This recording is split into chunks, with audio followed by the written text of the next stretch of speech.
for me becoming a Territorial Envoy are many. But my brief history is I grew up in the Church of England. I have always believed in God. But along life's way, different things have knocked my confidence in organised religion and church badly. In my late teens, on the death of my parents, I had some Salvationist friends who stood by me and helped me through that traumatic and difficult time. And they encouraged me to return to organised church and organised religion. And it was at Sutton Call of the Salvation Army that I made a recommitment as an adult to my faith in God, having found a real spiritual home in that place. With that recommitment came both love with the guy who's been my husband for 40 years, as well as a calling to serve God, a calling that I believed was in officership, but which was not a joint calling with my fiancé. For many, many years, God has used me just where he has placed me. And that phrase from Esther has been a key phrase through all that I have done. I very much believe in the priesthood of all believers and that God has a plan for us, that he will spiritually gift us for what is needed for where we are. And I have a passion for the local church and the small church. And that has grown steadily over the years. In the 1990s, I was involved with Queen's Road Baptist Church in Wimbledon and what became known as the Toronto Blessing. And at that point, the calling to serve in ministry became far stronger than it had been. It had never really gone away. But working with people from around the world and within that ministry team came that calling that actually something needed to change. And what changed was the Salvation Army.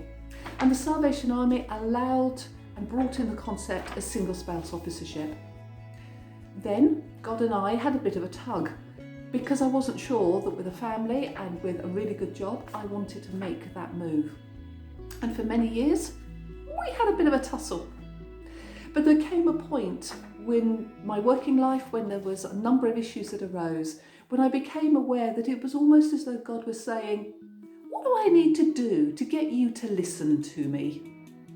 And that was the point at which I started to explore whether moving into officership was the right thing for me to do and for my family to do.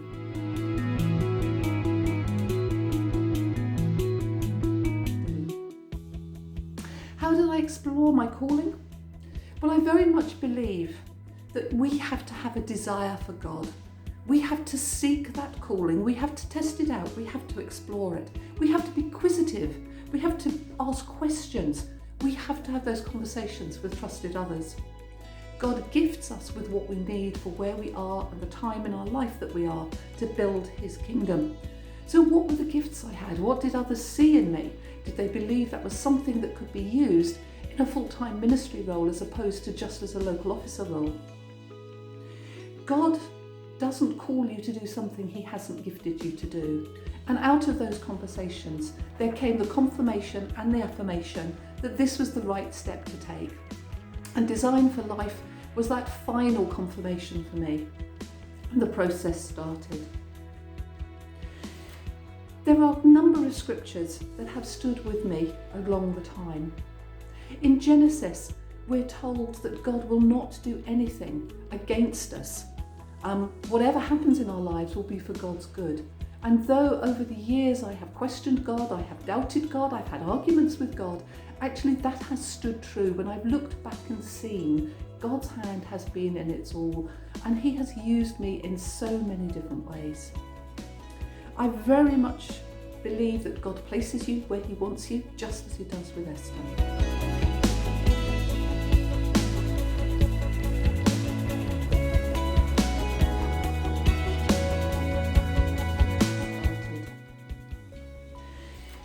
There are a number of scriptures that have stood with me along the time. In Genesis, we're told that God will not do anything against us. Whatever happens in our lives will be for God's good. And though over the years I have questioned God, I have doubted God, I've had arguments with God, actually that has stood true. When I've looked back and seen God's hand has been in it all, and he has used me in so many different ways. I very much believe that God places you where he wants you, just as he does with Esther. And then finally, I believe that God does have a plan for us. So you go back to that comment in Jeremiah, God knows what's coming. He knows who I am. He knew me before I was born. He created me for this and for this moment. And I just need to trust him, however difficult that sometimes might be.